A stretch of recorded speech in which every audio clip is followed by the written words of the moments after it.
2024 Park Board meeting to order at 5:31 p.m. We'll start with the pledge. I pledge allegiance to the flag of the United States of America and to the republic for which it stands, one nation, under God, indivisible, with liberty and justice for all. Sharon, if you do the roll call, please. Mr. Marquardt? He is. He's not here.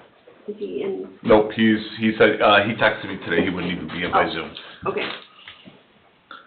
Mrs. Miller? Present. Mr. Rodriguez? Present. Mr. Holtby? Present. Mrs. Dixon? Here. Mrs. Rivera? Here. Mr. Bungie? Present. Mr. Austin? Present. Mrs. Ray? Present. Mr. Wiseman? Here. And I am present. Okay. Under the consent agenda, we have the March 2024 meeting minutes, the claims, Parks and Rec General Fund, $76,577.52, Park Impact Fee Fund, nothing, Parks and Rec Non-Reverting Fund, $1,613.82, the Clubhouse Non-Reverting Fund, $660.81, total expenditures, $78,852.15. Under donations, we have Cedar Lake Sons of the American Legion, $100. Yancey's House of Carpet, $100 for the Easter egg hunt. Cue Balls Holiday Inc. donated $40 for the Easter egg hunt. Corky's Doghouse donated 6 Easter baskets. Aaron Shirkey State Farm donated an Easter basket. Ileana Heating and Air Conditioning donated a basket. Sportsman's Den donated a basket. Faith Church of Cedar Lake donated a basket. Justice and Glen donated 1. Cedar Lake Chamber of Commerce donated 5. Bethel Church donated 10. Mork's Chocolates of Cedar Lake donated 23 chocolate Easter suckers, and Family Express donated 9 dozen cookies. What is the board's pleasure? I'll motion to approve the consent agenda. Okay. I'll second. Okay, we have a motion and a second. Any discussion? Just thanks again to all the donors for the Yeah, Easter egg hunt. thank you. It turned out really nicely. Absolutely. It seems like even though the weather didn't cooperate, people had a good time. So that's what matters. So you can ask. Yep, Mhm. that's exactly right. Okay, can we get a roll call, please? Mrs. Miller? Yes. Mr. Rodriguez? Yes. And Mr. Holtby? Yes. Okay, under old business, item number 1, we have Taylor Ice Festival 2024. Mindy? We left this on the agenda just so we could wait for our partnership opportunities to firm up as far as the farmers market. They are in agreement now, so I have actually reached out to Kelly and just trying to put a meeting on the books. But I wanted to know if this year's festival is still going to be ran as a committee or just a parks internal department with the partners that we had last year. So, Athens and farmers market. I do like the idea of a committee. Obviously, we had a lot of department heads in the previous meetings. I don't know that the police chief needs to be at every one. I don't know that the town manager needs to be at every one. Probably the first one, and then as we get going. You know, I did mention previously if we want to add a citizen component to that. I'm not opposed to that. I would prefer it to be a committee myself. That's my pleasure. It does make work easier. I mean, we can divvy up some duties and such when the committee's there together. But I think maybe asking of our liaisons from the council to sit on the committee as well as we had in the past. There's just no formality here in place for it. And before I start calling the committee together to start planning stages, I'd like just better direction. Okay. Does Paul, Sarah, do you guys have any thoughts on this? I think the committee worked very well as far as coming up with an organizational plan and ideas, so I would agree with having a committee still. So are you just looking for guidance as to how we want it outlined? yeah, are we gonna just do it as we did last year, having, park board, calling department heads in as needed, you know, in the planning stages, the committee, consisting of representative from the museum, representative from farmer's market, parks department rep, and coordinator, and then, our park liaisons who sat on it as well last year. I mean, that seems, Yeah. that seems, I know Julie, it'll be tougher for you, cause those meetings were during the day, and Mary Joan, I don't know, I know you work, so I don't know what your flexibility is. I mean, typically those meetings were 8:30, 9 o'clock in the morning, when we did have them. Yeah, no, I understand. So I mean, if we continue to do it in that fashion, obviously that would eliminate the liaisons being present, so, I just can't make it Tuesday and Thursdays at that time. Tuesdays and Thursdays? Cannot make it. Cannot. So you could make it, Monday, if we did Monday, Wednesday, well, that would, And I we're think, not going to meet as often, like, that was a Yeah. first-time event, so I would assume, once monthly would be just a nice check-in point for the committee to gather, and everything else kinda happens via email and phone call. yeah, I think we could handle a lot of that by email. Getting through the first one was, you know, there was a lot of good work sessions that came out of that, so. Okay, I'll move forward then. yeah. So, Eh, well, I was gonna say, and like I said, I do think you know, a citizen component of that would be nice. It is a community event, allow them to have a voice. I don't know, do we have to, does that have to come from an appointment? Does that have to come from like a application? How would that go? Mr. Austin, do you have any insight to that? This is completely home rule. It could go any way you want it to go, or the council, or the park board. Why don't we just open it up to two citizens? We have two citizens sit on it, and we can express, if you want to, if you have interest in being part of that committee, they can submit an email to the Parks Department. Okay. Would that be, so being home rule, that would be sufficient? For the purposes of a committee establishment, absolutely. Okay, so let's do that. Does that require any action then on our end? No? The advertisement, I would assume? Okay. Okay. Okay, no action to be taken on item number 1. Item number 2, the park maintenance shop. This was deferred from the previous meeting. There has been, you know, some more discussion amongst Mindy and Mr. Kubiak. We've identified, the monastery property probably is the ideal location if we are to move forward with this. There's still we still need to come up with, you know, specifications and costs and get an idea of what we're up against, but, as Mr. Austin and I spoke of today, that whole thing out there is just, it's getting us by, but, you know, we have equipment that's been purchased by taxpayers that we've been told we can't store down at Public Works. Now supposedly that's getting addressed, and maybe we will be able to store some items down there. You know, but as we grow as a Parks Department and we get equipment, we're running out of places to put things, and I think it just has become a very pressing issue. There was discussion about consideration of use of park impact fees. There's been discussion of waiting for the master plan to be completed and go for a land use grant.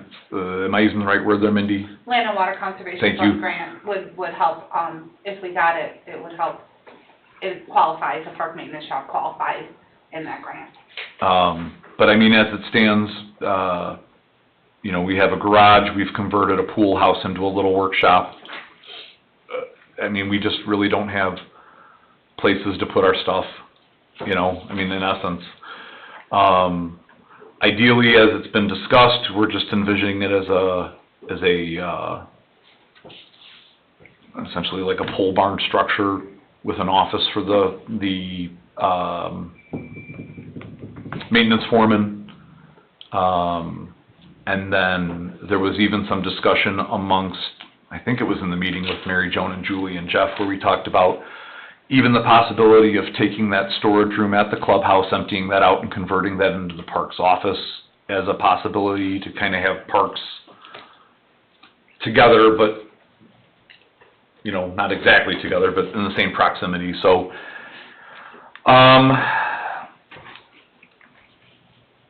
you know, again, it's gonna come down to if we're gonna pay for it out of park impact fees or not, or is it gonna have to come from another funding source? But I think it's been very clearly identified amongst the park board. The superintendent, Mr. Bungie, and I have spoke about it, Mary Jo and Julie and I have spoke about it, now Mr. Austin and I have spoke about it.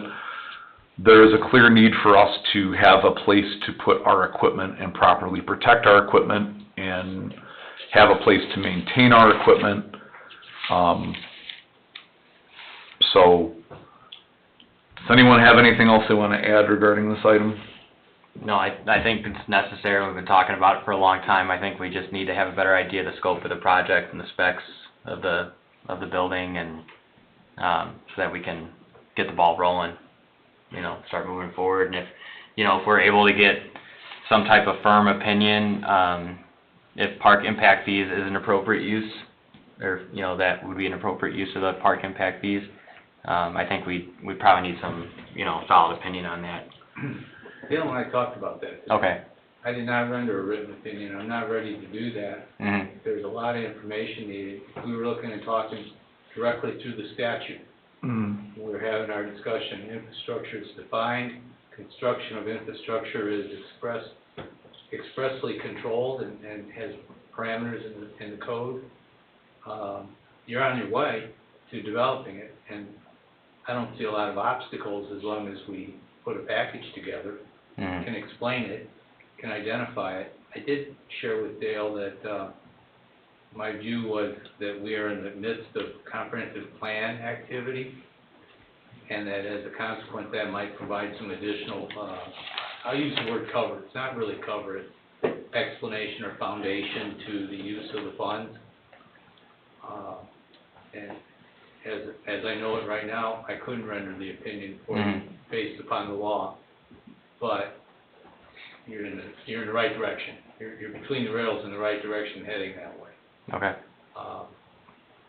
So as you and I spoke, Mr. Roshan, if we were to direct Mindy to, at the very least, come up with specifications of what that would look like, and prepare to go out to bid for that, so we have some financial reference, that would be an appropriate step. Absolutely. Specs would be developed, perhaps, details of the infrastructure with cost numbers applied to it, how it fits in the development of the park function and serves the other purposes of the impact fee statute, because there is compatibility required in that.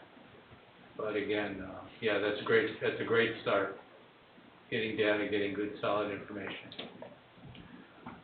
Okay. So again, I mean, it's needed. I mean, I don't know. So do we need to use like a consultant group like Sumac again to do this? I mean, 'cause that's kind of who we used for the pavilion project, and Yeah. I wasn't, you know, super happy.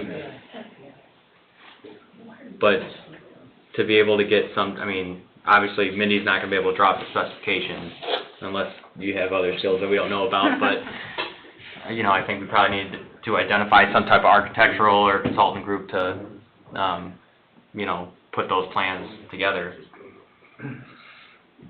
But this isn't a Sumac project, and it's also not a chicken barn project. Mm-hmm. Right. Somewhere in the middle, and Yeah. perhaps there's some community professionals, businesses, practices Okay. that might cooperate and give us a hand. Yeah. Because this isn't hard to do a pole building, No. Right. metal post building. No. But you still have to have some basics. Mm-hmm. Right. I mean, there's obviously gonna be a plumbing, electrical, concrete, like, Right. there's gonna be multiple components to this, so I guess as a board, we're kinda looking for, yeah, I mean, are we talking, we don't have to involve Sumac, but like, is this something that we can solicit from like Hen and Sons and FBI Builders directly and that, okay, or whoever? Those are the two that pop into my head, so, I mean, it definitely seems like it probably saves on cost if we can just reach out to companies that we know are capable of performing such a task. We just wanna be careful, we have a balancing test on getting what we pay for and what we need to get in quality. Yeah. Okay. So you're asking for estimates, just for clarification, or do we wanna put specifications together and go out for public bid? Because this is coming in as a project that would have to go out for public bid. Yeah, I mean, I think we need to get the specifications. We have to know what we exactly want. I mean, we all have like this loose idea of what it needs to be. It needs to be a building that can store things and we can operate, fix our machinery or maintain or whatever. You and Tim have had discussion about this. Is this something that Tim and you could collaborate on to come up with what you want it to look like? Yeah, I think at the point that Tim and I spoke, we really were trying to identify that place and space for it to go.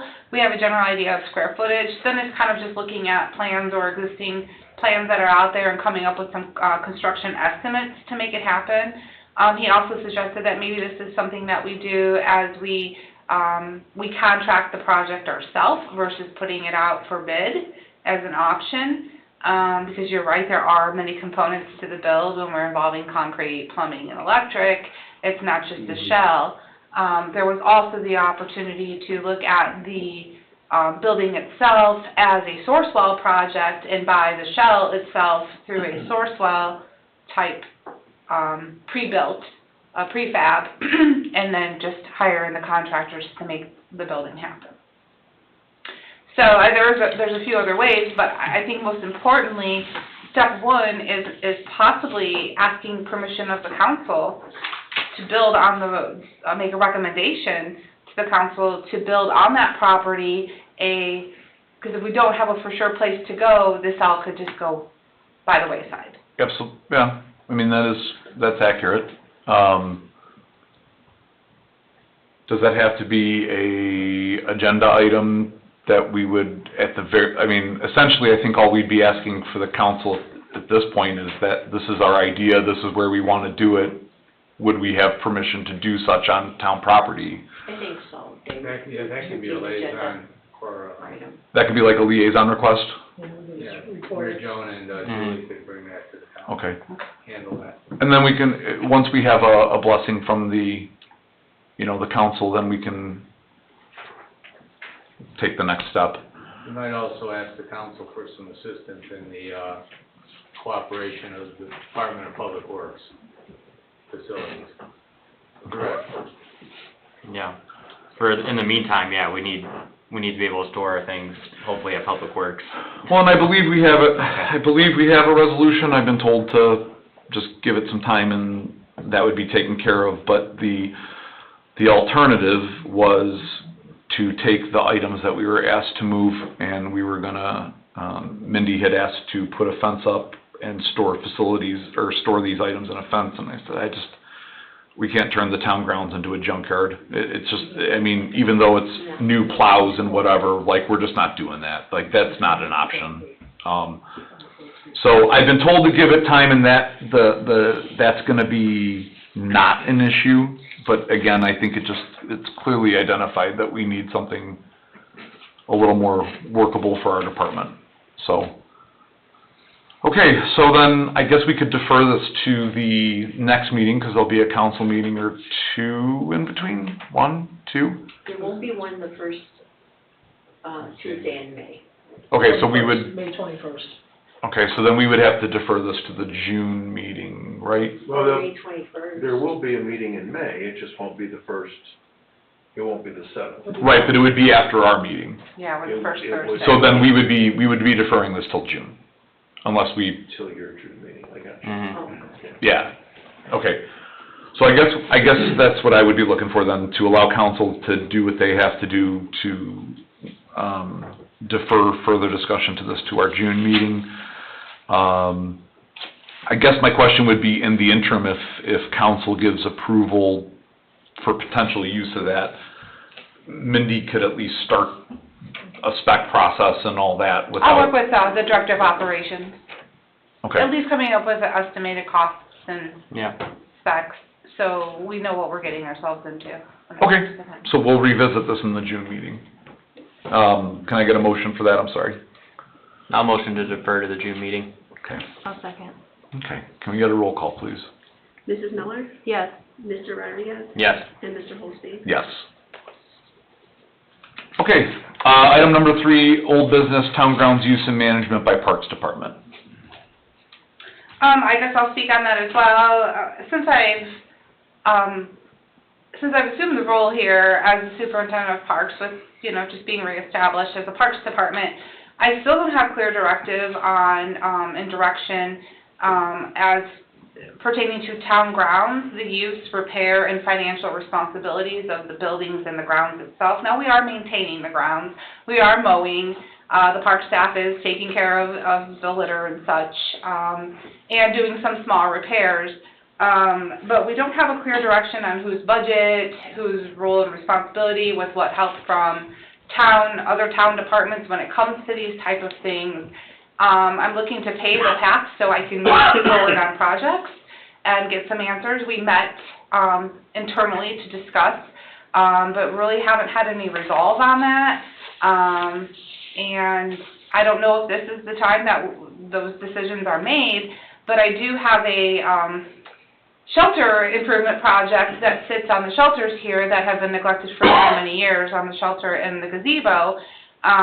These guys are rolling in at $14,000 worth of, and is that the responsibility of the park board to repair those? Is that considered the park space?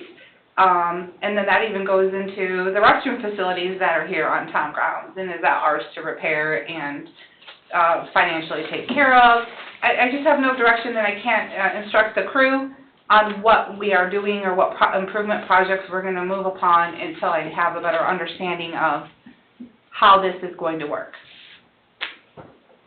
So, we've met, we haven't gotten to that point where there's clear direction, and that's what I'm seeking still. Mary Joan, Julie, I know it's not... When we met at the clubhouse, I felt like it would have been helpful to have Tim there, Kubiak. I don't want to be redundant and have another meeting, but I feel like having him on board would be better, like to sort this all out. So, I agree it would have been nice for him to be present. But like Mary Joan and you and I and everyone spoke about, those shelters, they need to be repaired. They do. But you want to know who's budget. So when we rent the shelters out, who obtains that money? Does money go to the... goes into a non-reverting fund. With the clubhouse, I can for sure answer Right. that it goes into a reverting account for the clubhouse. So when we're buying janitorial supply or making repairs, that is coming from the clubhouse. But when renting of the shelters, just through our accounting of it all, it gets deposited in that spot, but I don't know if we have access to it or not, or what those cash balances are in those non-reverting pertaining to town grounds. Okay, so we can look into that. My understanding when they established the Parks Department, you can correct me, was parks and open space. Mm-hmm. Because you're not only responsible for parks, but there's some spots around town that you're also responsible for. And if that's the case, then I understand that Mr. Carnahan says this is not a park. It is a park. Okay, there is no town complex budget, for maintenance and things like that. So I think that's where we need to go back, look at the budgets and see, what's going on. I mean, of course, big stuff you can't handle. If you need the equipment from the street department, then you request them to come in and help with, like a tree fell. Mm-hmm. I wouldn't expect your staff to be able to remove a tree. Right. And I think that's where we have to, and I do think it has to be that clarified, So if you can just give us a little time, because we've had a few other hotter our agenda. Understandably so. And I just think that before we start moving in those directions, like, we have larger project items aside from shelters, like stormwater to address and water issues on the grounds. And before we go into repairing those, or what happens when the parking lot needs resealed? Does that fall under the Parks Department budget? And so, I mean, we're willing to help where we are as a department. I'm not saying that, but I have no clear way to say this is what I'm budgeting for and what resources I'm using to make those things happen as the department head. And so I think it was old council and new council and maybe different views of what this place and space is, you know, because there's some roles that we're doing as the Parks Department, but the town is still taking care of the, resolutions and such for the use of the grounds. So it's kind of just a weird spot to be in, that's all. About drainage. Yeah, absolutely. Is the drainage project completed with the fire department, police department? Because I think that's where the majority of this water is coming from. I don't want to hear about it's rained really hard for the last 5 days. The water's down here. So if that drainage project doesn't get complete, it's going to be a continuous problem. So I think, as far as drainage, Mindy, I really think that has to be looked into, like, before, you get busy with your parks, because every time it rains, it's coming over this way. So specifically the drainage that, that's absolutely relevant, but the most recent drainage issue is our department was directed by Public Works to fix a drainage issue at Woods of Cedar Creek. Now, it was told, you guys need to put this in the ground and do whatever. Well, Josh, our maintenance foreman, is more than capable. Jerry Porter works for us part-time. The two of them can handle it. But, the initial question, prior to really identifying who could do what was, when did stormwater become parks?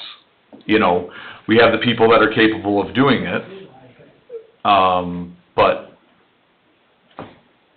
it's another one of those, deal with it, which, again, we have the crew that, again, Jerry Porter is capable of doing it. Josh says he's familiar with the process.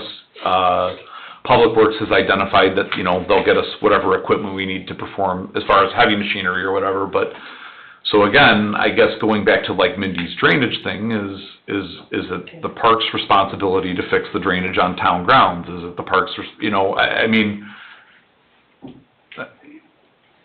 I guess that's kind of like using drainage as an example, that's just, I agree. where does that fall, I think the project at Woods of Cedar Creek, I feel confident in Josh and Jerry being able to tackle that. It's a smaller project, but I don't think that town grounds is gonna be a small project. And I don't think it's gonna be in our wheelhouse. So. It should be part of that project on the hill. And speaking on, like, future plans and progress of town grounds, as we're going through master planning, we've identified that town grounds should be looked upon as an opportunity, as a park space. Some areas of it, we do have the playground here, but for conceptual drawings and plans, and included in there's one of our 5 projects that we're choosing. However, the town council itself does not have a comprehensive plan of these grounds or what their future projects are here. So I feel like we're putting the cart before the horse when we can include that and we can dream all we want, and maybe we put walking paths and such throughout town grounds, but we don't know what the comprehensive plan for this site is. And so I feel like there's really no good direction to go in, and do we omit that from our master planning and our 5th conceptual plan and find another park space? Because I feel like that would be us overstepping as the Parks Department if the town hasn't decided and had a comprehensive plan for this site in its entirety. And I do, I don't know, I would have to agree with Mary Joan. This is a park, people play here, there's park equipment, there's soccer here, there's whatever. And again, I guess that all falls back on the parks are in the town's name, they're not the Parks Department's name, whatever. But either way, obviously this is just kind of an ongoing struggle as far as identifying, I think the most expensive quote I saw for those pavilions, wasn't that like $30,000 if we did the metal?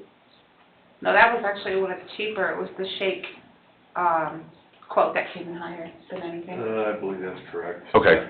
And that would be more in line with the original architectural and look of the building that was, actually the antique building that was, presented to us by the Museum of Science and Industry.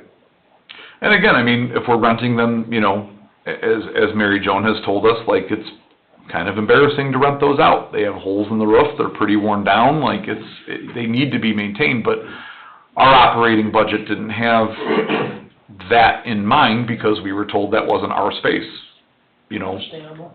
So again, I don't know that there's any action to be taken on this, but, just ongoing discussion, frustration, trying to identify, you know, roles and responsibilities, so our crew, yes, sir? If I could make a comment about the public safety buildings, that is still considered an active construction site. So what is happening now hopefully will be alleviated in the future when the site plan is finished. Everything's brought to grade as far as final engineering and this type of thing. So, I mean, it's just kind of a unfortunate kind of grin and bear it situation for right now until the parking lots are done, all the hard space is complete, final grading of everything. I talked to one of the construction engineers up here, and it's just, it's kind of a nightmare for them because there are some areas where final grade's going to be, you know, 4 to 6 feet different than, you know, what it is now. So there's gonna be some considerable amount of engineering that's still gonna be done when the building portion of the public safety buildings is complete. Okay, and even talking about draining, now that I think about it, was it Josh that found those pipes? We did find pipes, and We did find some drainage pipes that had overgrown and been filled, in, and we were able to reopen those on the sidewalk to the pool house. That was just inside Parks Crew, project with, Jerry Porter used to be stormwater with Public Works, so he's guided them through it. With all the rain, maybe it alleviated something, but I was walking the grounds, today actually, and I have electrical boxes sitting out there that are sitting in a foot of water. And yes, are they on a wood pole? I have a shelter that you can't even access because 4 feet around it is a pond with this. So, I mean, I just, in good faith, I don't feel good about what we're offering to the public, and some of it's just a little manpower and maybe some gutters, but also some of it is like, is that our role? And all I want to do is improve and fix. That's well, and again, I mean, even, I guess that was more of a attaboy for them finding those drain pipes, because even though it doesn't solve all our problems, at least it's a step in the right direction. They cleaned them out. They've probably been inactive for many years. Yeah, so, okay, so there's really no action on this other than council's gonna continue to work on this with us and try to get us some clarity as far as roles, responsibilities, and whose financial responsibilities, and, you know, so on and so forth. Okay, if I could solicit a motion to amend the agenda under new business, we can make this item number 2. It would be adding the BMI contract,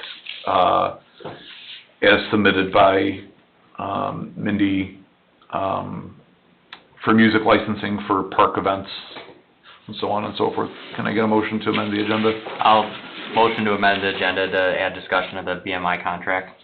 Okay, that'll be item number 2. Can I get a second? I'll second. Okay, roll call, please. Mrs. Miller? Yes. Mr. Rodriguez? Yes.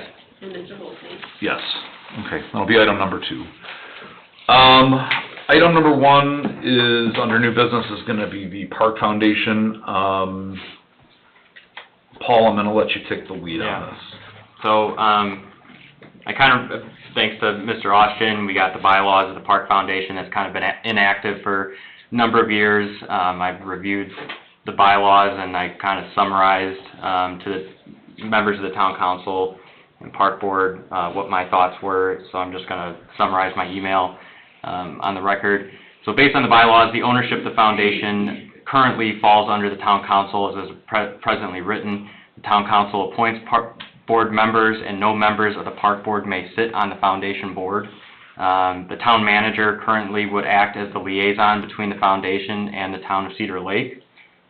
Amendments to the bylaws may be made by the board of directors, but the town council would have to appoint the board first in order to make those amendments. Since there's been such a large amount of time that this foundation has not been active and minimal direction has been provided on how to reactivate this foundation, it would likely be necessary to have some professional help to get this initiative moving forward, or at least some help of community members that have maybe been a part of this foundation in the past.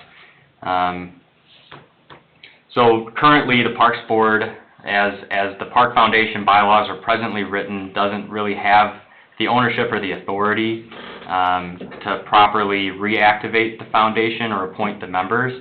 But obviously we're able and willing to assist in getting this restarted so that we can move that foundation forward in the future. So that's my summary. So, you know, the 2 years and 3 months we've been at this, you know, it's been identified that that's important to get it reestablished, and there was a couple meetings and some attempts and some, yeah, I'll take care of that, but, you know, here we sit.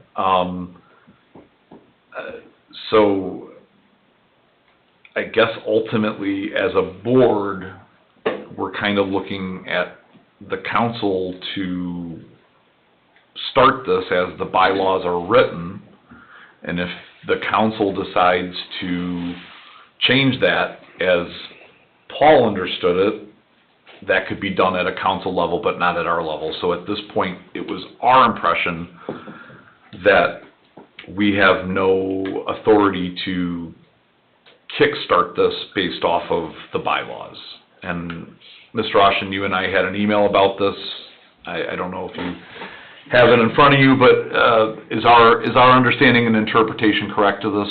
I think it is, but please remember, you're an entity that, at the Park Foundation level, you're an entity that is a companion entity to your function.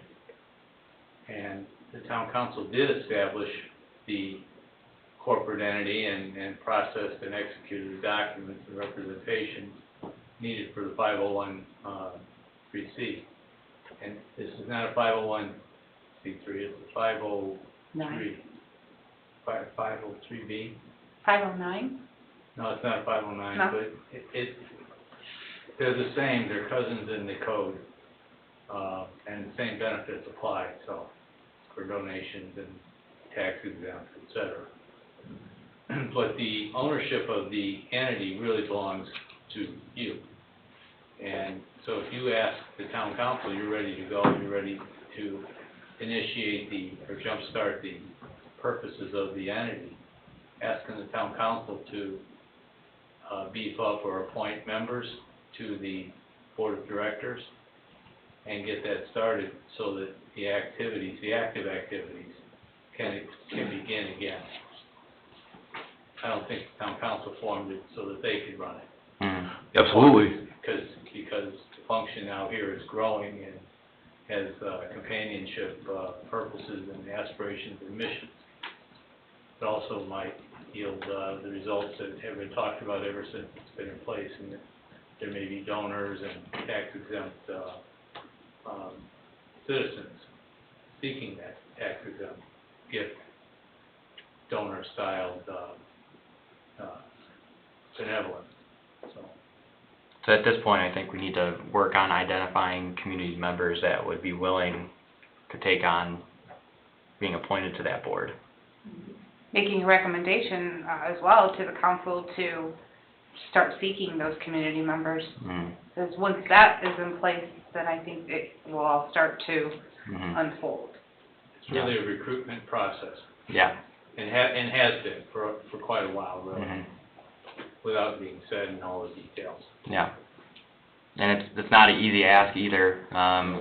Talked to a former member and he said he's not interested. I've spoke to 2 previous members and they said it was not of their interest to do again. You know, it's not an easy ask, but I think, you know, between us and the town council, we just have to work on recruiting. and identifying community members that would be interested. So then to identify the process for this then, council and or the park board can start actively seeking people, and then would they be directed to the town council for appointment based off the way the bylaws were read? Spot on, that's exactly right. Okay, I mean, I would like the park board to make the final decision on who is appointed. That's just me. Mhm. Well, I think we can recommend, but the way the bylaws are currently written, the, town council has to appoint, and then the board, once it's formed, can then amend the bylaws if they choose, to then give that power back to the park board. I'm sure it's just, you know, That should be expected, I think, Yeah. Paul, you hit on the head, how that process works. That should totally be expected. mhm.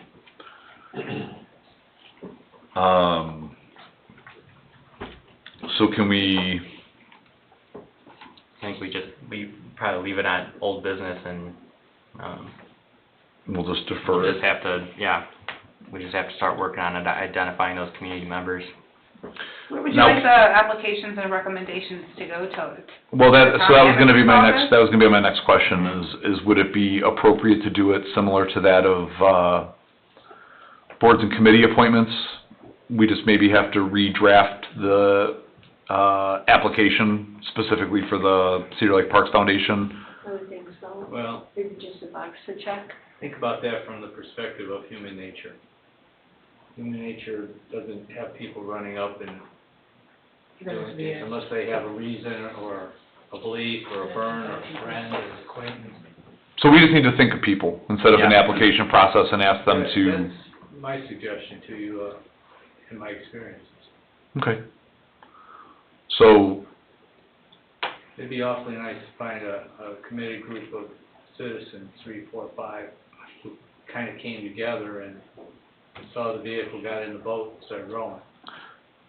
and if my memory serves right, the minimum would be a president, secretary, treasurer Yes, by state statute, correct? yes. And max federal of law. 5. And a max of 5, okay. That's right.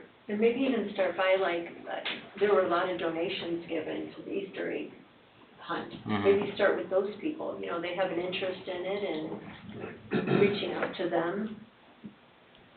Yeah. Because really, I mean, at the end of the day, this is just a donation vehicle for the parks to benefit us. Right.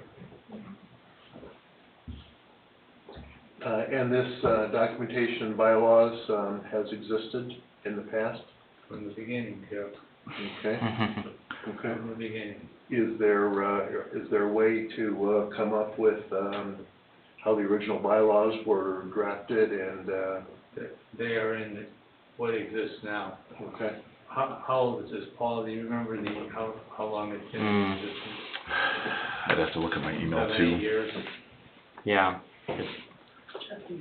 So, I don't know if I do or not, unless it's in town administration or somewhere for me to find. Okay, I'll do some digging.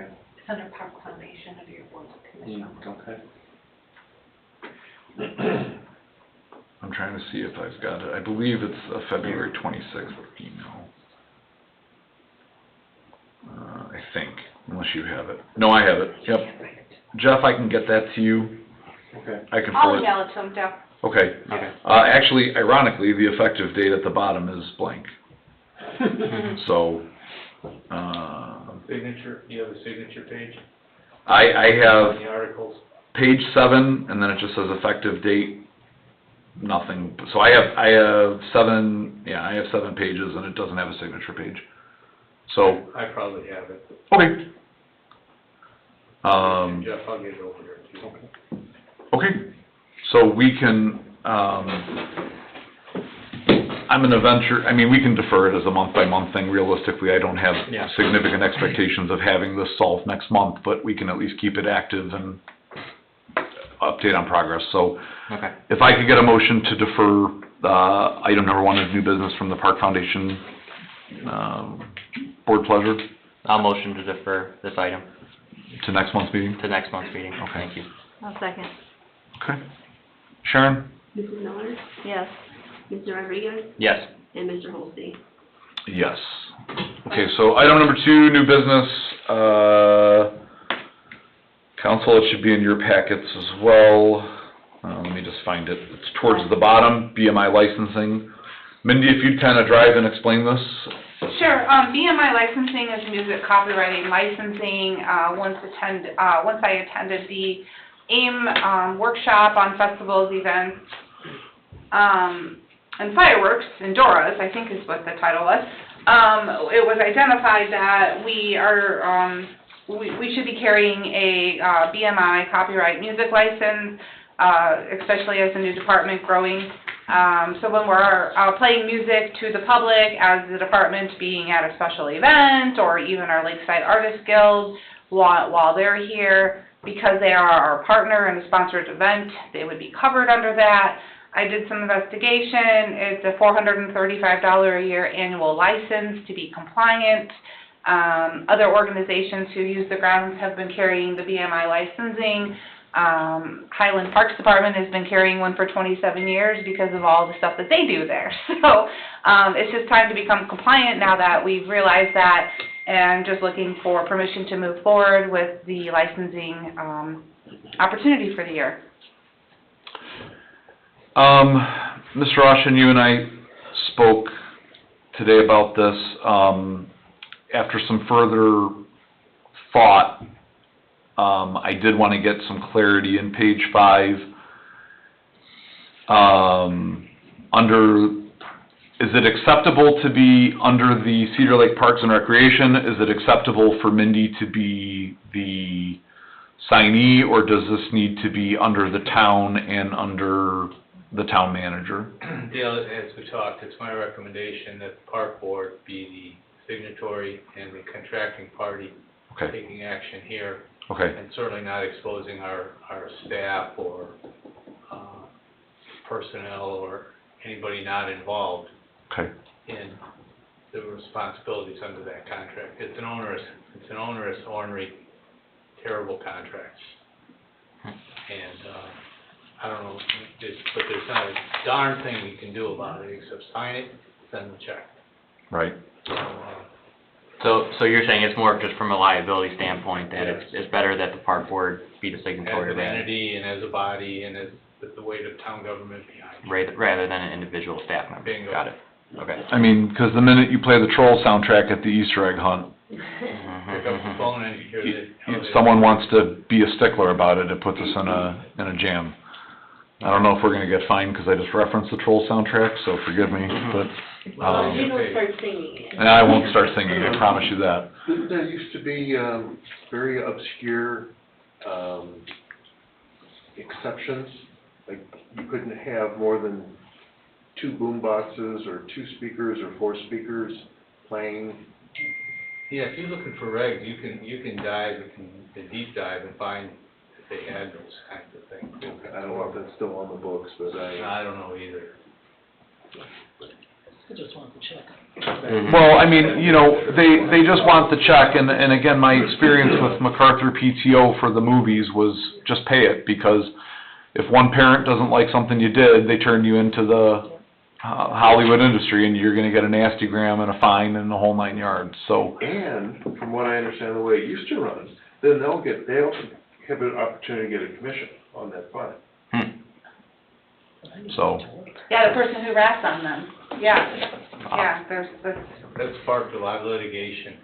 I had some of that I don't know if at that's a true, time, but and it's ugly. Yeah.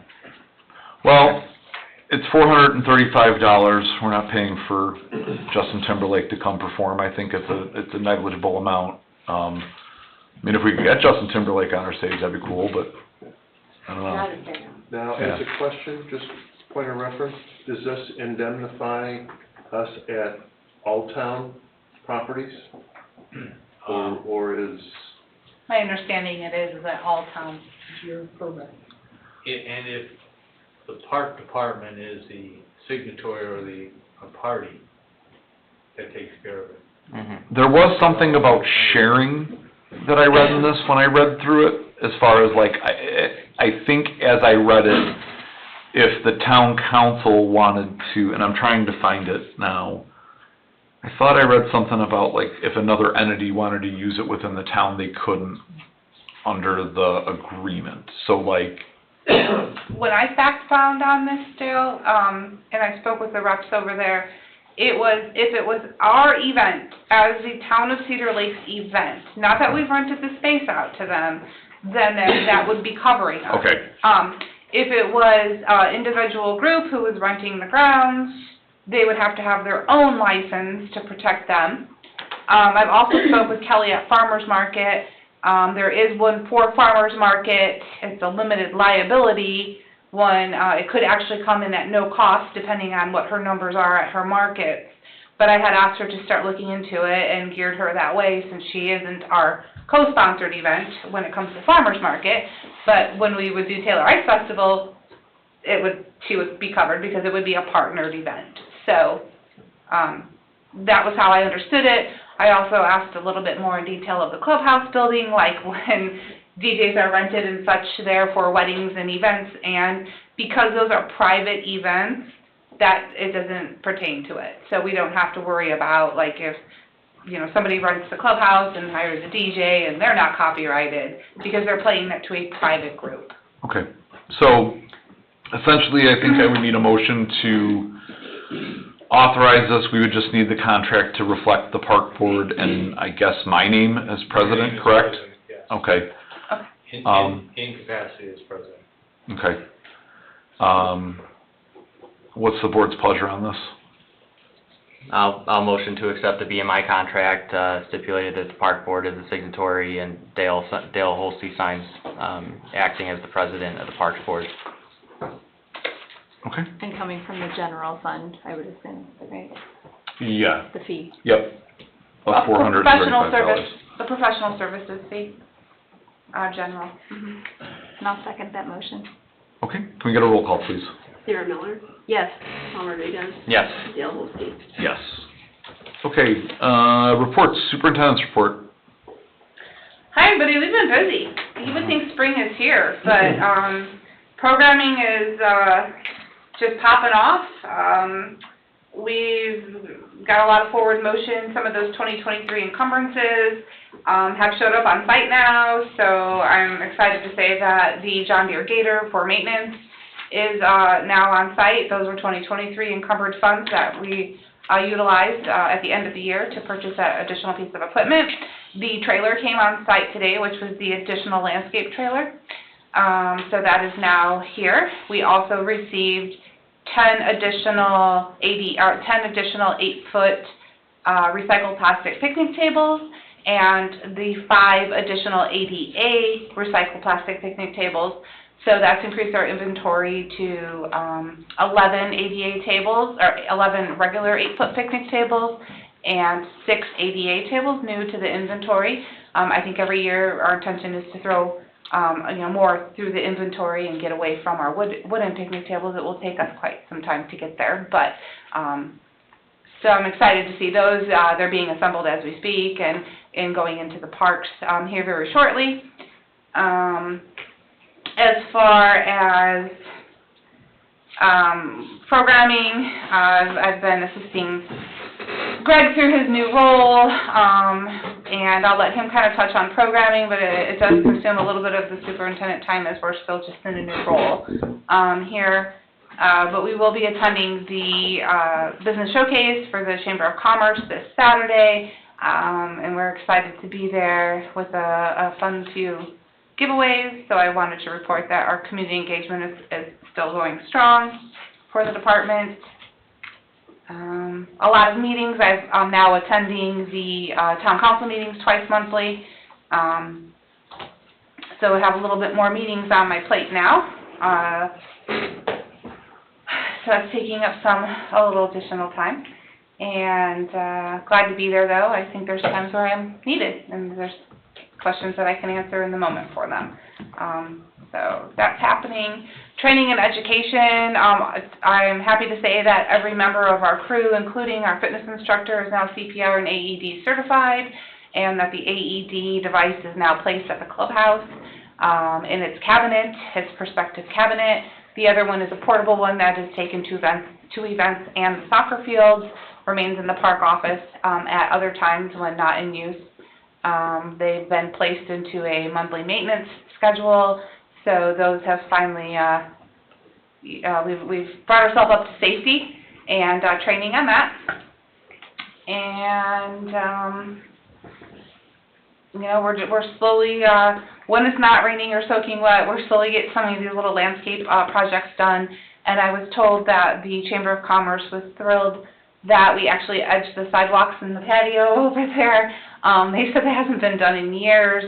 So even though I'm like, oh man, we're out doing this right now, it's noted and noticed and appreciated, and that feels good to be able to make those improvements. Okay. I mean, I read through your report.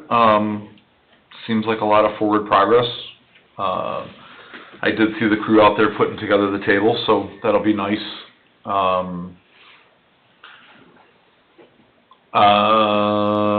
Anyone have any questions for Mindy? Nope, thank you. You're welcome. Greg, you're up. Thank you. I just want to start with, I'd like to thank everyone again for the donations for the Easter egg hunt. Without that, they did a great job helping us out. And I'd like to also thank the park crew and everyone in the Parks Department for helping out. That was awesome. Even though it was snowing, that event was, it seemed like everyone was happy. And that was the point of the whole thing. I'd like to talk about spring soccer. Still looking for referees. Trying to get a couple more here. The coaches' referee meeting went well. Practices start next week, as long as the weather holds up, and the games are starting on the 20th. Just a couple more things that I'd like to touch on. We have a blood drive that we would like to start here. It's coming on June 5th. So we have that, and then the Family Sandcastle Challenge. That'll be here at the beach on town grounds. That is on June 8th. So we see everyone there. Okay. I saw the Kindness Rock Garden project. I saw, I mean, little by little we're putting out more stuff. The classes month. Easy Does It had 7 classes in a month? Yes. Well, they're every Tuesday, Thursday, monthly. That's right. Yeah. That's right. So 67 people. So that turned around. Yeah, there was a little winter trickery that was going on, but overall, I think that we're keeping consistent. And I do know we've been informed that program will, the instructor will need to retire as of December from that. So if the numbers still kind of hold themselves up, we'll continue to December, but that may be our opportunity to revamp a fitness program in its entirety if the numbers don't stay very consistent. Well, again, I mean, 67 people, that's more than we were seeing prior, so that's... It's 10 people each class. Yeah. Yeah, so, and that was our requirement to continue the program through once we were struggling with such low enrollment numbers. So, we're doing good. It's a quality program. Yeah. Awesome. Okay, thank you, Greg. Keep up the great work. I am moving on to written communication. We received a email from a Crystal Weisner. I have the address somewhere on Marquette. She's essentially across the street from Hanover Park. Sorry. Yes. Meyer Manor. Meyer Manor. She's by the basketball courts. For the record, I will read the email. Good evening. I am sure you remember me from last year with my concerns regarding the basketball court that is located steps away from our owned property. Well, it's about that time of the year again because our garage has been hit twice already today. We just replaced the siding on our home and garage this past fall, so in addition to our vehicles parked in our own driveway, I am also concerned about the garage and home being damaged as well. I know I brought attention to this last year, but there wasn't any urgency to make any changes. Now, a year later, I'm wondering if there's a plan to take some action to this. This is seriously ridiculous. I should not have to feel uncomfortable in my home because the entire town of Cedar Lake and beyond comes to this basketball court that pretty much sits in my front yard. Thank you, Crystal. So, in everyone's packet, I went out there myself Tuesday and I took some pictures of obviously the court. I measured from the edge of the court to her house, it's like 41 feet. You know, as I said to Mindy, I think it's absolutely possible for a ball to end up at her house to cause damage. I don't know that unless someone is deliberately overthrowing or overhand throwing a ball across the street, I mean, it's hard to say. Nevertheless, that's the complaint we have on hand. Mindy has spoken to Ashley over at planning. I'm going to read her response. I requested her to put a response as to some of the hurdles we might have if we were to try to take action. I have attached a couple of pages from zoning ordinance 1402. These sections address fences located in front yards, style of fences, and what would be required to be proven to the Board of Zoning Appeals in order for a developmental variance to be granted and approved. The sections that are highlighted are Chapter 15, Fences, and a section from Chapter 19, Administration and Enforcement, which covers what is required by the Board of Zoning Appeals. Additionally, in reviewing the existing fence on the property, it appears that the fence has been around for a period of time, as no permits appear to exist for that fence. As such, it is likely that a fence was installed prior to the regulations that are now in place governing fences. Reviewing aerial imagery of the property on Lake County GIS, it does show that the existing fence dates back to at least 1998. Please advise if there's any other questions. So, I asked Ashley to highlight to make it Dale-proof, so I knew exactly which ones to look for. Section A of 15.1 is no fence should be located in the front yard. She said that that would be one of our hurdles because fences of decorative nature may be allowed within front yards, but the maximum height should be 3 feet. Obviously, this resident would be looking for a fence larger than 3 feet. Item number... Built by us. Yeah, built by us. Built by us on town property. On our okay. Yes. Item number 2 is fences shall not be constructed of chain link, wire, or an equivalent type of material adjacent to any street.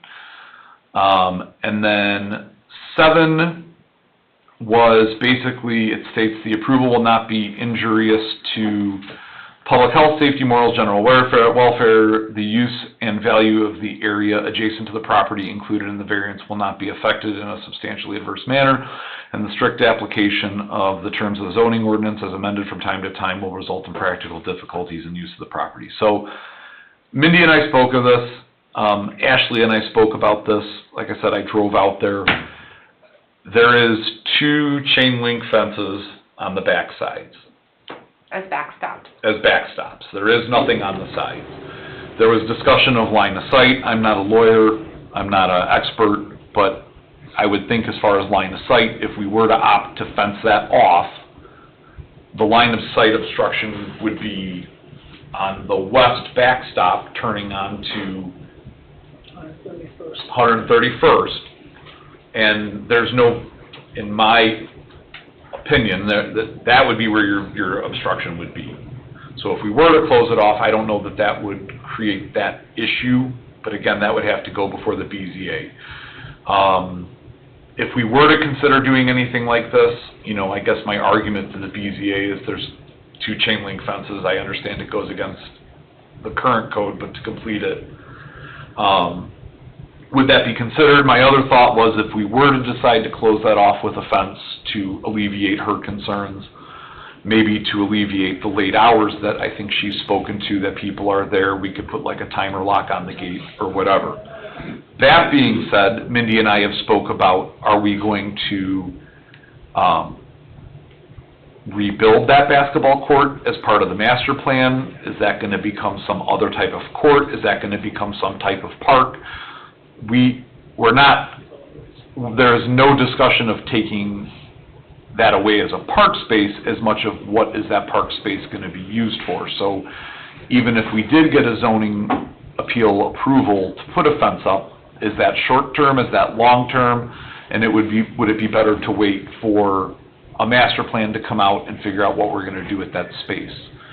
So I guess, you know, what I don't want myself is I don't want Crystal to feel dismissed that we're not doing anything as much as we're trying to figure out what's practical and appropriate to solve her problem. I know that Mindy has given her direction to, if she does incur damages through Margot, to file a tort claim. Mindy has investigated through the clerk treasurer's office if there's ever been a tort claim on her property filed, and there hasn't. The only tort claim that's been filed as a result of that property was a tree limb. So, not 100% sure what we're supposed to do about this in the immediate, but I also don't want her to feel dismissed. So I'm looking for board feedback, or council or town manager, what are your thoughts on this situation?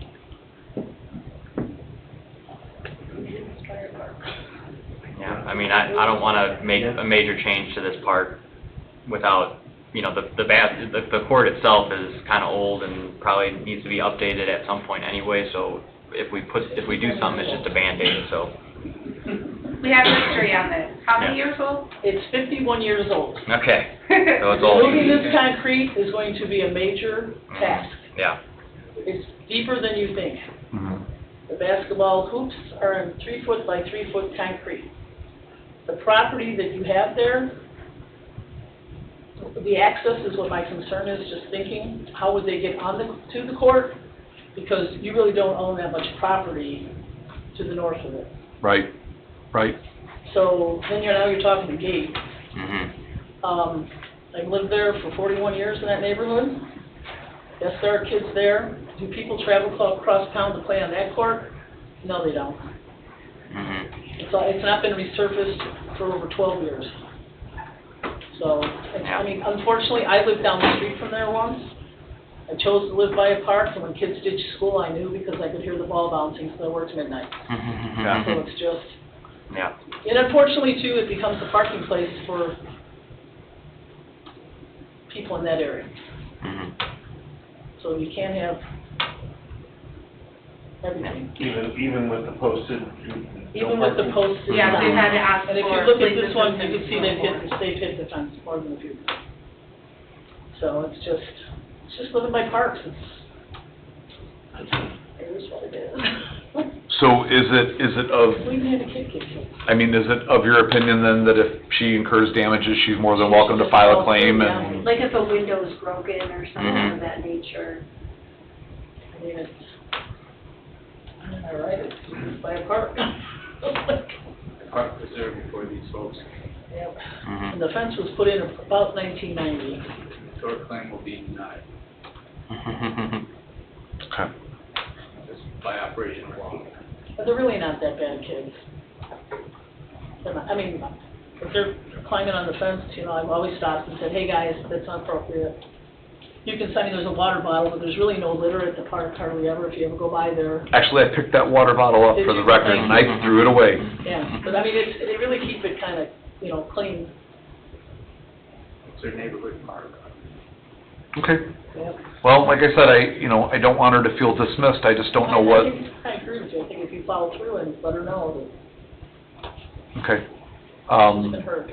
Okay, I can send her correspondence back. Okay, I let her know that we would respond by the end of the week. Yeah, I'll send her a, email tomorrow and just explain to her.